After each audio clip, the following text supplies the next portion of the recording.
UBS surveyed wealth across more than 50 markets for its 2025 Global Wealth Report. Switzerland came out on top.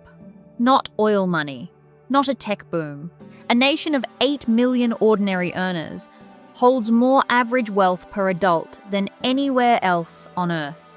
Bakers, train conductors, dental hygienists, nothing flashy about any of them. Nothing announced. Picture a Swiss train conductor. 41 years old. Nothing extraordinary about his salary. He owns his apartment outright. He has never carried a credit card balance. He will retire with more set aside than most American doctors. He doesn't look wealthy.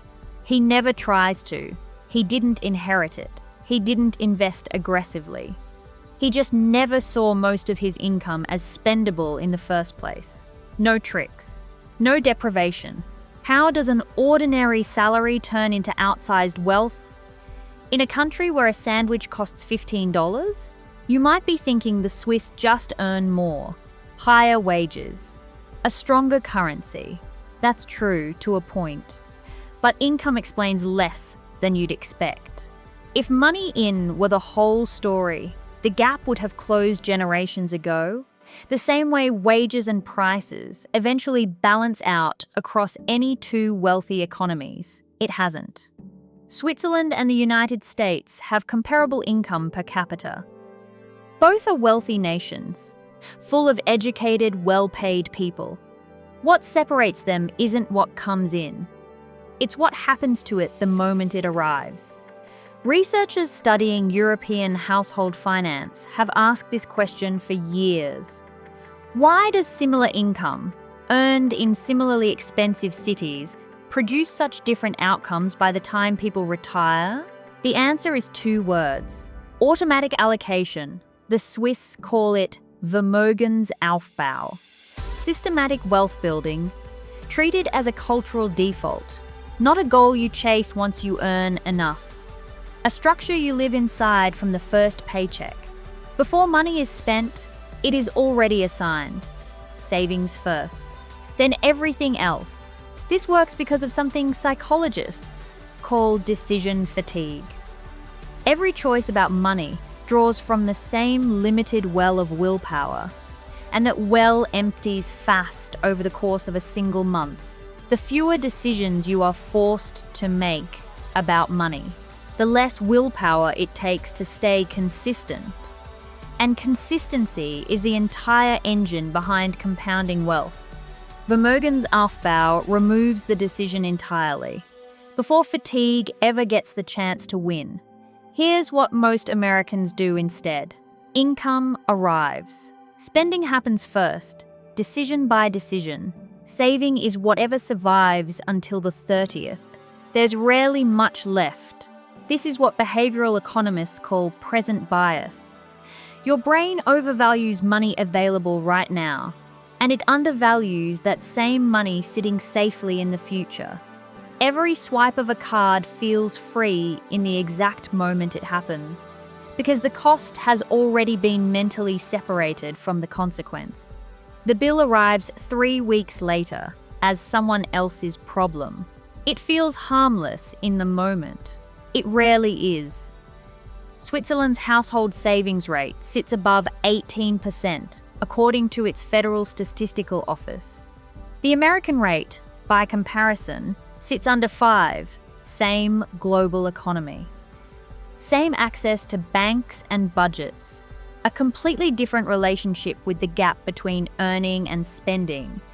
That train conductor in Zurich isn't disciplined in some superhuman way. He simply never negotiates with money he's never allowed himself to see. There are 3 reasons this system builds real wealth instead of just restricting spending. First, it compounds invisibly. A franc saved automatically today has decades more time to grow than one saved next year. Vermögensaufbau isn't dramatic, and it was never meant to be. It's just early. Second, it removes negotiation entirely. You cannot talk yourself out of a transfer that already happened before you woke up. The Swiss system makes the hardest financial decision exactly once. At the start of the month, it only has to win once. Third, it builds an identity, not just a balance.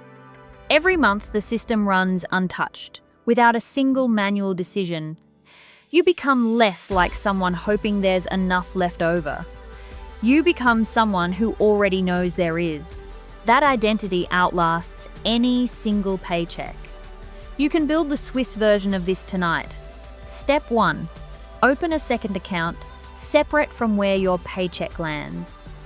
Do it tonight, online, in under 5 minutes. 5 minutes. That's the whole barrier. Step 2. Calculate 10% of your last paycheck. Write the number on paper, not your phone. Step 3.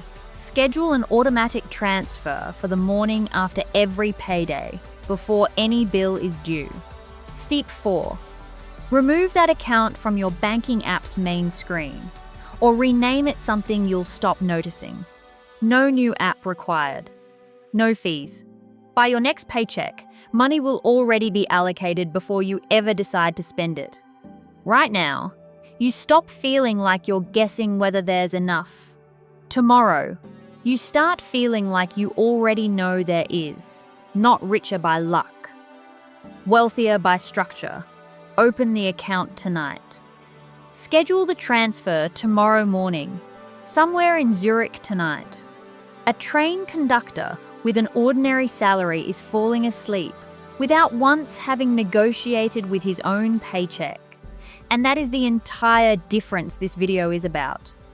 Vermögensaufbau isn't a number in a report. It's a decision your money never has to make twice.